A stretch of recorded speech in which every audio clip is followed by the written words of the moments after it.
എന്താണത്? അതാണ് ഇന്നനി അനല്ലാഹ് ലാ ഇലാഹ ഇല്ലാ അന. അതാണ് ആദ്യത്തെ ബോധം. ഇന്നനി തീർച്ചയായും ഞാൻ, അനല്ലാഹ് ഞാൻ അള്ളാഹു ആകുന്നു. ഇന്നനി തീർച്ചയായും ഞാൻ, അന ഞാൻ. അള്ളാഹു സുബ്ഹാനഹു വ തആല നീ എന്ന് പറഞ്ഞതിന് ഒന്നുകൂടി ഉറപ്പിക്കുകയാണ്, തൗക്കീദ് ചെയ്യാണ്. അന എന്ന് പറഞ്ഞിട്ട് ഇന്നനി അന അള്ളാഹു, അള്ളാഹു ആകുന്നു. ലാ ഇലാഹ ഇല്ലാ അന. ലാ ഇലാഹ യാതൊരു ഇലാഹുമില്ല, ഇല്ല അന ഞാനല്ലാതെ, ഞാനല്ലാതെ. ലാ ഇലാഹ ഹഖുൻ യഥാർത്ഥ ഇലാഹായി ആരുമില്ല, ഇല്ല അന ഞാനല്ലാതെ. ലാ എന്നുള്ളതിന് ശേഷം ഇസ്മ വരും, അതാണ് ഇലാഹ. അതിന് ഖബർ ഉണ്ടാകും, അതവിടെ പറയപ്പെടില്ല. അതാണ് ഇലാഹ ഹഖുൻ യഥാർത്ഥ ഇലാഹായി ആരുമില്ല, ഇല്ല അന ഞാനല്ലാതെ. ആദ്യത്തെ അള്ളാഹുവിൻ്റെ ബോധനാണത്.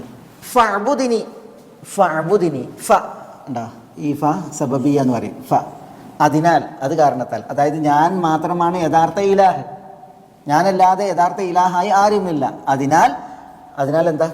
ഉഅ്ബുദിനി, നീ എന്നെ ആരാധിക്കണം. ഉഅ്ബുദ് താങ്കൾ ആരാധിക്കണം, നീ എന്നെ.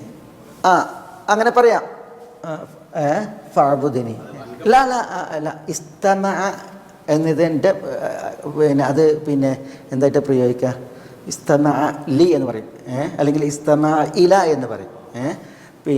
ഈ ക്രിയയുമായി ബന്ധപ്പെട്ടുള്ള ലാമാണത്.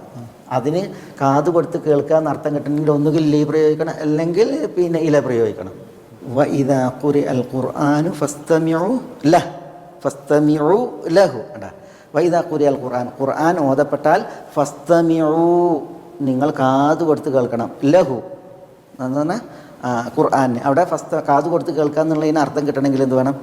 അതൊരു ഫ്രേസായിട്ട് പ്രയോഗിക്കണം. ഫസ്തമിഉ ലഹു, ഫസ്തമിഉ ഹു എന്ന് പറയാതെ ഫസ്തമിഉ ലഹു. അതേപോലെ ഈ ഇസ്തമ എന്നുള്ളതിന് അർത്ഥം കിട്ടാൻ ലാണ്. ഫസ്തമിഉ ലഅല്ലക്കും തുർഹമൂൻ. ഖുർആൻ കേട്ടാൽ കാത് കൊടുത്ത് കേൾക്കുമ്പോഴാണ് നിങ്ങൾക്ക് റഹ്മത്ത് ലഭിക്കുക എന്ന് പറഞ്ഞില്ലേ. ഇസ്തമഇ ലിമാ യൂഹ. ഇന്നനി അനല്ലാഹു ലാ ഇലാഹ ഇല്ലാ അന. അതിനാൽ ഉഅ്ബുദിനി, നീ എന്നെ ആരാധിക്കണം. വ അഖിമി സ്വലാത്ത ലിദിക്രി,